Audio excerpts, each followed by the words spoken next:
नमस्कार मैत्रिणींनो. ठरलं तर मग मालिकेचा आजचा म्हणजेच 18चा सविस्तर रिव्ह्यू आज आपण बघणार आहोत.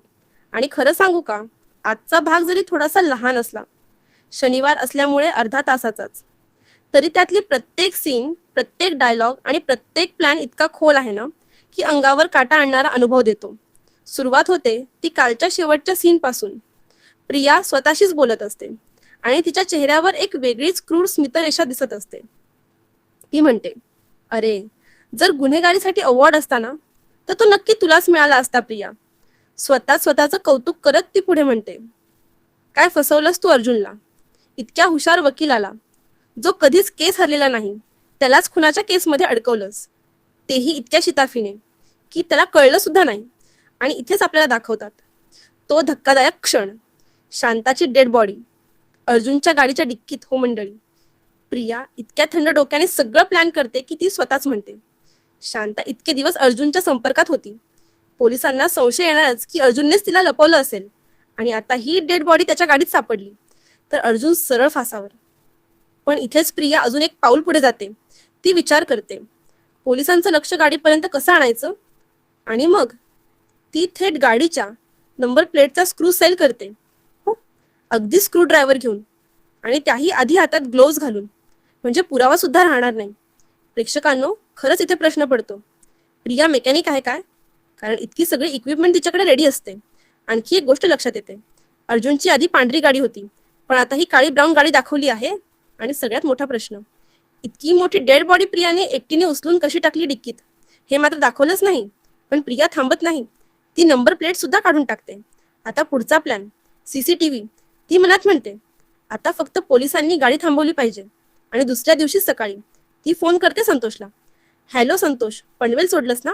संतोष सांगतो, तो लोणावळ्याला पोचला आहे. थोडा घाबरलेलाच असतो, पण प्रिया त्याला शांत करते.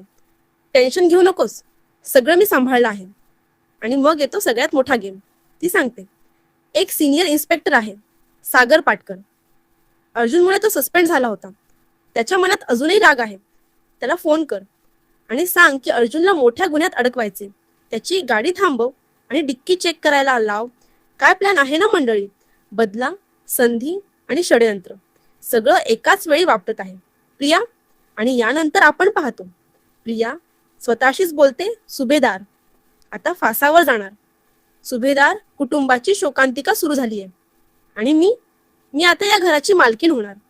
पण बाहेर येताना मात्र ती रडण्याचं नाटक करते. अर्जुन भाऊजी, अरे वाह, अभिनय पण फुल ऑन. दुसऱ्या बाजूला पोलीस स्टेशन मध्ये अर्जुन आणि चैतन्य यांचं संभाषण. चैतन्य सांगतो, आपण जामीन घेऊ शकतो, पण अर्जुन ठाम, नाही, जर मी जामीन घेतला तर लोकांना वाटेल की मी दोषी आहे आणि मला ते मान्य नाही. तो पुढे सगळ्यांना सूचना देतो, सावंत सर, पोस्टमॉर्टम रिपोर्ट लक्षात ठेवा. चैतन्य, एकही पॉइंट मिस करू नकोस. सायलीची मदत घे, आपण स्वतः पुरावे गोळा करू. अर्जुनच्या डोक्यात एकच विचार, शांताची बॉडी माझ्या गाडीत आली तरी कशी. आता सीन शिफ्ट होतो. सुभेदारांच्या घरी पण ताई रडत असतात. माझ्या मुलावरच का संकट येतं. प्रतापराव त्यांना समजावतात, आपला अर्जुन सत्यासाठी लढतो, त्याला काही होणार नाही. सगळं कुटुंब एकत्र, पण काळजीत. आणि त्याच वेळी प्रिया बाजूला उभी राहून हे सगळं ऐकत असते आणि मनात म्हणते, तुम्हा सगळ्यांना मी कोंडीत पकडणार. आणि लगेच नाटक, मी चहा आणू का. बाहेर मात्र वेगळाच तमाशा. पत्रकारांचा मारा. गेटमध्ये घुसून ते थेट प्रश्न विचारायला लागतात, तुमच्या मुलाने खून केला का. त्या बाईचा तुमच्याशी काय संबंध. प्रतापराव संतापतात, माझा मुलगा निर्दोष आहे, पण एक जण तर मर्यादा ओलांडतो. अर्जुनच्या फोटोवर माती फेकतो आणि कल्पनाताईंना काळं फासायला जातो. एंट्री सायलीची. सायली सरळ त्या माणसाचा हात पकडते आणि मग सुरू होतो तिचा सडेतोड संवाद. तुम्ही पत्रकार आहात की न्यायाधीश. कोर्टाचा निर्णय होण्याआधी तुम्हीच निकाल देताय. गाडीमध्ये बॉडी सापडली म्हणजे खून त्यानेच केला. हा नियम कुठे आहे.